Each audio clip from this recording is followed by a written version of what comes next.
So let's get into in my mind, an even more unique story. So I'm not going to have much of an introduction. I'm going to let Miss Johnson do the speaking here. What's her name? You mentioned it in the beginning. Elsa Johnson is coming to you from Stanford University, and she tells us her story of being spied on by the CCP, the Chinese Communist Party. I'm here because I was personally targeted by a suspected agent of the Chinese Communist Party while conducting research at Stanford. In the spring of my freshman year at Stanford, I began working as a research assistant at the Hoover Institution, focused on Chinese industry and military tactics. That summer, a man calling himself Charles Chen reached out to me on social media. He had mutual followers with me and photos of Stanford on his profile. Over the following weeks, he asked detailed questions about my background, offered to pay for a trip to China, sent me a flight itinerary to Shanghai, and pressured me to move our conversation to WeChat, an app that is monitored by the CCP. Then he publicly commented on one of my Instagram posts in Mandarin, asking me to delete screenshots I had taken of our conversation. I do not know how he knew I had these screenshots. The FBI confirmed he had no affiliation with Stanford. He was likely operating on behalf of China's Ministry of State Security. I was one of at least 10 female students he targeted since 2020. This fall, the FBI informed me that I'm wait a second. Why are you targeting the female students when you went and killed all the girls in China? Monitored on Stanford's campus by agents of the CCP. They get their option of one child. You know, it's not their fault the parents chose male.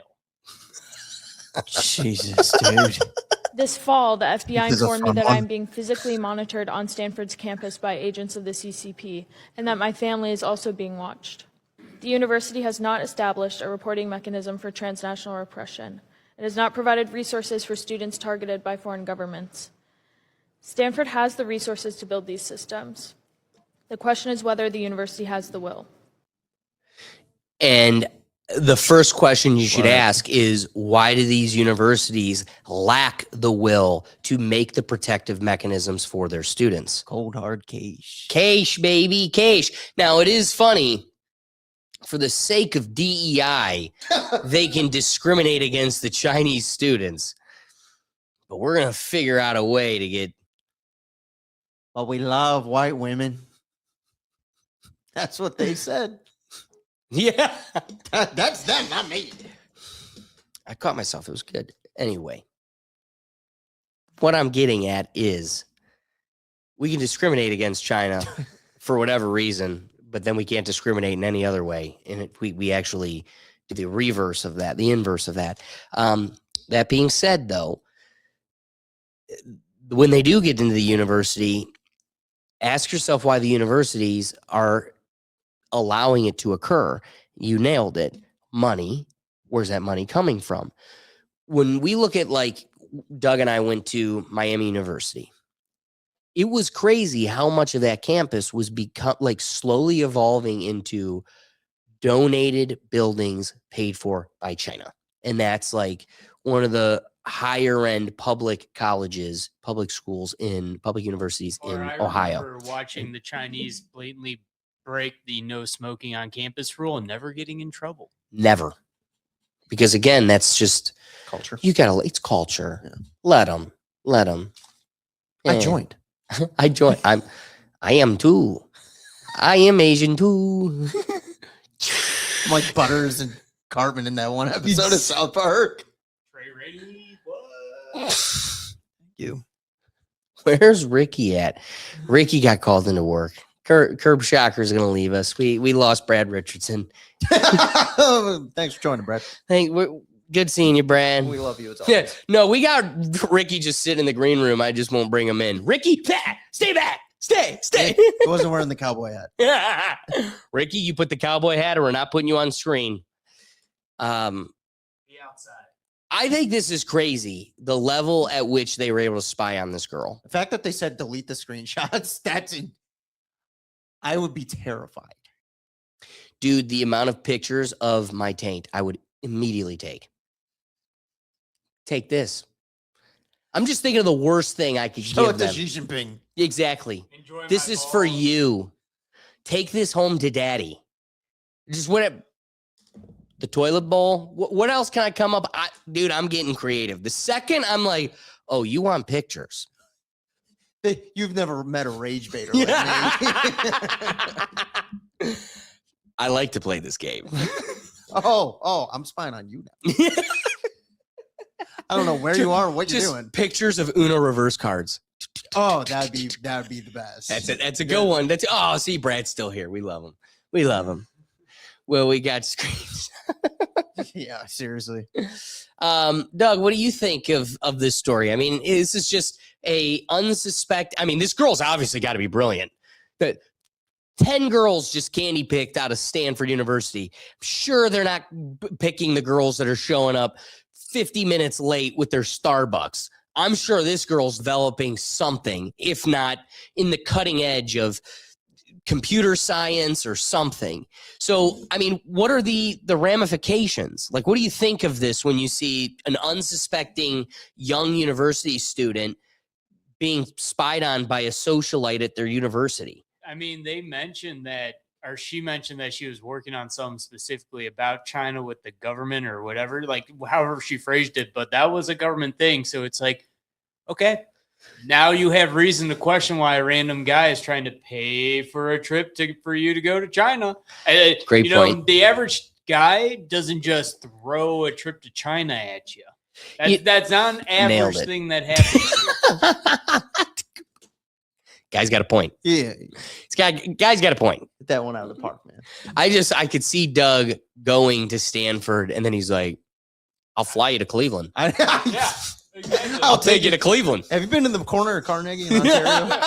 Exactly. An average guy would be like, why don't you come to a baseball game or a football game or come visit my family? No, I want you to come to China and here's a whole itinerary. We're going to go see the wall. Yay. You don't kiss this one. Now, I do want to point out, as far as this goes, it is unfair to, broadcast a story like this and get everybody, concerned and on edge when you didn't tell us what you found.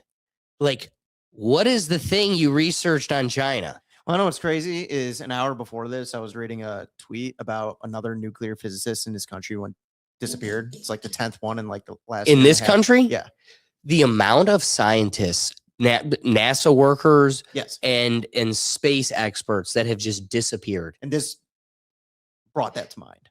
Well, and then the logical boomer looks at you and goes like, "Come on, somebody would have said something by now." Top secret project. Yeah, not when they keep disappearing every other day. Yeah, at some point, those that are left know to shut up. That's how this works. Yeah. The more you watch, like, let's just say for 15 years, you developed a communication with aliens. And every day you showed up and you saw Jeff and David and just the same people at work every day. Hey, Jeff. Hey, David. Hey. And then just Jeff didn't show up next week. Hey, David. Things are getting a little quieter. David's gone. Now I'm talking to myself again. At a certain point, you're like, I swear to God, I'm not telling anybody. What do you mean? They're here. I never knew a Jeff and David. Jeff who? David what? And that's how this works. So I guess looking at this scenario, FAFO, you were prying into, sketchy, dark territory, deep waters, and the fins started circling. Well, lady, you're the one bleeding in the ocean. They just circle. They offered you a plane ticket. Yeah. Come to the beach. Well, God, what was the metaphor as a kid? Candy in the van. Yeah. Yeah. And they gave her pot stickers. Come get the dumpling roll. Dumpling roll. Oh my God. I've been like, no, thank you. I have China King and Independence. I'm good. I don't know. To me, I thought this story was absurd. I needed to report it because it's one of those. This is China. What if you're researching God's chosen people? They're allowed to kill you here. it's a scary future we're moving into where regular, everyday academics, members of your society are now targeted diplomats in the global arena by world powers. You can tell this is how they get unhinged people in this country to do things in this country. Because you force them to the extreme, Right. which you should never do, No. not condoned. No, this is terrifying. She's probably Yeah. what, a 20, 21-year-old girl? Yes. Yes. So closing up, any wrapping thoughts? And I'm going to bring in a solid conclusion to it. Be aware of who you're talking to on the internet, I guess. Seriously. Like, I would have stopped I think I would have stopped the communication after a bit. Definitely would have stopped. I have delete the screenshots. I'm like, oh, and blocked. and then just Another other number. numbers start texting Don't you. block me. Don't block you.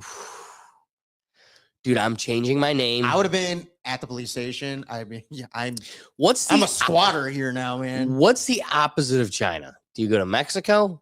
Where do you go where you're like, well, I'm just doing the opposite of that? Russia. You're going right next door. I'm in your backyard. Right here. No, go to Japan. That'll piss them off. And then they'll be like, go get her. No, Taiwan. Oh, no. Look at these chips. Look at these chips we got. I'm swimming in computer chips. Switching in chips. And you guys don't have the balls to actually do it. We have a lunatic that I'm will. just so chipper. She could easily become the next Brittany Griner. Merchant of Death. Merchant of Death. He's a merchant of death. Yeah, that was a bad trade. That's up there with Deshaun Watson, isn't it? Yeah. Oh yeah. Deshaun still might be worse, Yeah, I mean, I have a bias. but hey, it is what it is. Doug, any wrapping thoughts?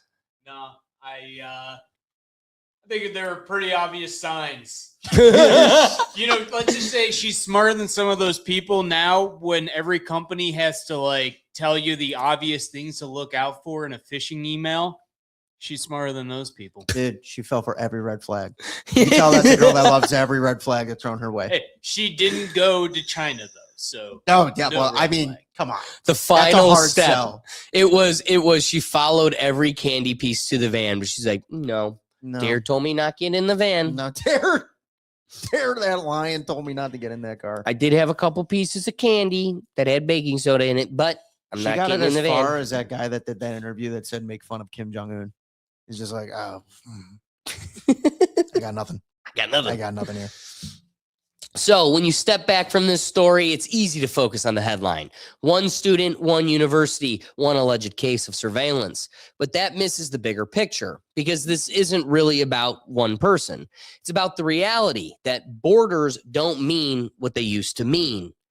You can be shifting on a college campus in the United States and still feel the pressure of a government thousands of miles away.